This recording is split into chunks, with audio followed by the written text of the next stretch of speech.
डुमरी उपचुनाव में अभी हम लोग डुमरी के इसरी बाजार में स्थित है। यहाँ पे कांग्रेस के प्रदेश अध्यक्ष राजेश ठाकुर जी, कार्यकारी अध्यक्ष बंधु तिर्की जी आए हुए हैं। चलिए उन लोगों से बात करते हैं और जानते हैं कि डुमरी के दंगल में क्या चल रहा है। कानपुरा में क्या था, आज डुमरी का दौरा है और हम समझते हैं 2 दिन और हम लोग लगातार काम करेंगे तो जो पहले जगन्नाथ दास जीतते थे उससे ज़्यादा मतों से हम लोग। विपक्ष भय, भ्रम और भ्रष्टाचार का मुद्दा बनाए हुए है सर, नहीं, इस संबंध में आपका क्या कहना है? देखिए 5 साल लोगों ने देखा है भय, भूख, भ्रष्टाचार। भूख से कितनी मौतें हुई थी? 23 मौत हुई थी झारखंड में 5 साल के डबल इंजन की सरकार में। और आज वो लोग भय, भूख और भ्रष्टाचार की बात कर रहे हैं। भ्रष्टाचार के मामले में आप जानते हैं कि इसका क्या रोल रहा है पिछले 23 वर्षों में। और जो लोग बात करते हैं उनको एक बार अपने गिरेबान में झांकना चाहिए। जो बाबूलाल मरांडी जी आज घूम रहे हैं और कह रहे हैं कानून व्यवस्था की बात करते हैं। कानून व्यवस्था के नाम पे ही उनकी सरकार गिर गई थी 2002 में और उनके अपने लोगों ने उनकी सरकार को गिराने का काम किया था। तो हम समझते हैं इस तरह की कोरी और बातें करके सिर्फ और सिर्फ एजेंसियों का इस्तेमाल करके और कहीं ना कहीं मुख्यमंत्री जी को बदनाम करने की कोशिश की जा रही है। इनका कहना है कि चुनाव में जिन मुद्दों पर सरकार बनी, चुनाव के पूर्व जिन वादे किए गए और बाद में सरकार जो बनी, कोई भी वादे पूरे नहीं हो पाए। सर्वजन पेंशन हमने दिया, ओल्ड पेंशन स्कीम हमने दिया, जो कृषि का लोन था 2 लाख का हमने वादा किया था, अभी 50,000 माफ़ी की है। लेकिन जब भी हम जनता के द्वार सरकार जाना चाहती है उस समय इस तरह के प्रयास शुरू किए जाते हैं कि कहीं ना कहीं सरकार को अस्थिर करने का प्रयास होता है। आप जानते हैं कि 14 तारीख को पहले मुख्यमंत्री जी को सम्मन दिया गया ईडी के द्वारा, फिर 24 तारीख को दिया जाता है, अब फिर 9 तारीख को दिया जा रहा है। तो अगर इतनी जल्दीबाजी थी ईडी को पूछताछ करने की तो 14 के बाद 17 को भी दे सकते थे आप। तो सिर्फ और सिर्फ परेशान और बदनाम करने के लिए, झारखंड की छवि को पूरे देश में भ्रष्ट दिखाने के लिए। आप देख रहे हैं अडानी का कितना बड़ा घोटाला हुआ। अडानी कौन है? आज उस घोटाले का जवाब कोई देने के लिए तैयार नहीं है। मणिपुर में किस तरह बहनों की इज्जत टूटी गई उस पर कोई नहीं चर्चा करता।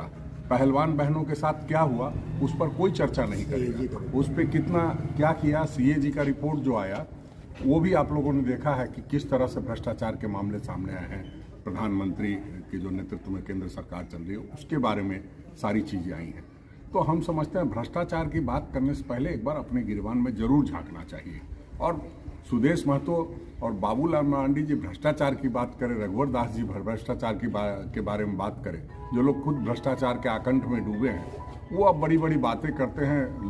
उनका जो सवाल उनसे पूछा जाता है उसका जवाब नहीं देते हैं, कहते हैं सरकार कार्रवाई करे। सरकार कार्रवाई कर रही है और बहुत जल्द जो लोग इस तरह की बतौलेबाजी कर रहे हैं और अपने आप को ईमानदार बताने का प्रयास कर रहे हैं, सब लोग जेल के सलाखों के पीछे। इन लोगों का कहना है कि रामगढ़ का उपचुनाव का हम यहाँ पुनरावृत्ति कर लेंगे। नहीं, वो पुनरावृत्ति हम भी तो जो पिछला 2019 का चुनाव था उसकी पुनरावृत्ति करने जा रहे हैं जी। 2019 में किस तरह से माननीय मुख्यमंत्री जो थे रघुवर दास जी, उन्हीं के मंत्री ने उनको चुनाव हरा दिया और वो लोग बड़ी बड़ी बातें करते हैं। तो कम से कम वो लोग इस तरह की बातें ना करें। 2019 में जो हुआ था फिर से हम लोग दोहराएंगे। और जो जगन्नाथ दा का काम था, जिस तरह से आप जब डुमरी विधानसभा में घूमेंगे, जो सड़कों का जाल बिछा है, जो तालाब का जाल बिछा है, जो विद्यालय का जाल बिछा है, वो बहुत कम ऐसे विधानसभा क्षेत्रों में ऐसे कामकाज दिखाई देते हैं। और उस कामकाज को देखते हुए 5 सितंबर को चुनाव है। 5 सितंबर को चुनाव है, शिक्षक दिवस है। शिक्षकों के प्रति उनकी क्या सोच थी, छात्रों के प्रति क्या सोच थी, वो देश ही नहीं दुनिया जानती है। और कोरोना काल में जब कोई अपने अपनों से नहीं मिल रहा था उस समय लगातार जगन्नाथ दास सब लोगों से मिलते रहे। नतीजा ये हुआ कि कोरोना उनको हो गया और कोरोना के बाद उनका निधन हो गया। तो निश्चित रूप से जो जिस तरह से निधन के बाद हम लोगों ने एक फूल चढ़ा करके उनको श्रद्धांजलि देने का काम किया था, फिर से एक बार मतदाता जो है उनको एक वोट दे करके श्रद्धांजलि देने का काम करेंगे। हाल ही में ओवैसी जी का एक चुनावी सभा थी, उसमें बोला गया कि केंद्र सरकार 1500 करोड़ रुपया अल्पसंख्यकों के कल्याण के लिए दिया, लेकिन अभी तक मात्र 5 करोड़ ही रुपया खर्च किया। नहीं, वो इसलिए बोल रहे हैं ना कि वो जो उनको जिम्मेदारी दी गई है भारतीय जनता पार्टी की तरफ से उसका वो निर्वहन कर रहे हैं।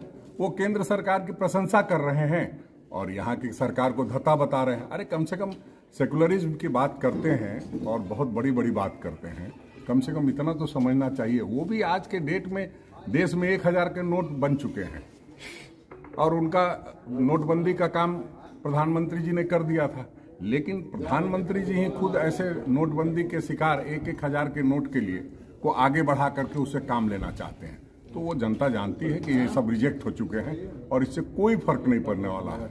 सब लोग जानते हैं कि ओवैसी साहब क्यों आते हैं, किसको फायदा पहुंचाते हैं, वो किसी से छुपा नहीं है। सब लोग मुल्क में आज बुद्धिजीवी हो चुके हैं, सब लोग पढ़ाई लिखाई कर चुके हैं। अब इस तरह की बात उनकी चलने वाली नहीं है। जहाँ चलती हो वहाँ चलाएं।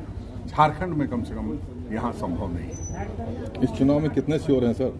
नहीं, बिल्कुल श्योर हैं। आप मेरी भाषा से समझ गए होंगे कि कितना हम श्योर हैं। और हम जानते हैं कि जो मेहनत जगन्नाथ दा ने की है और जो जगन्नाथ महतो जी सोचते थे, उस सोच को साकार करने के लिए हम लोग फिर से एक बार चुनाव लड़ रहे हैं। दुखद परिस्थिति में चुनाव लड़ रहे हैं। 5 साल के लिए जनता ने चुना था उनको और आज फिर से एक बार हमको चुनाव के बीच में आना पड़ा है। और जिस तरह से बेबी देवी जी एक साधारण महिला हैं और वो ये सोच करके आई हैं कि जो जगन्नाथ दास सोचते थे उसको धरातल पर उतारना है, तो ऐसे में निश्चित रूप से जनता भी उनके बारे में अच्छा ही सोचती है। जो हमने दौरा किया है कल चंद्रपुरा और नावाडी का, उससे ये साफ पता चलता है कि हम लोग भारी मतों से चुनाव जीत रहे हैं। Thank you.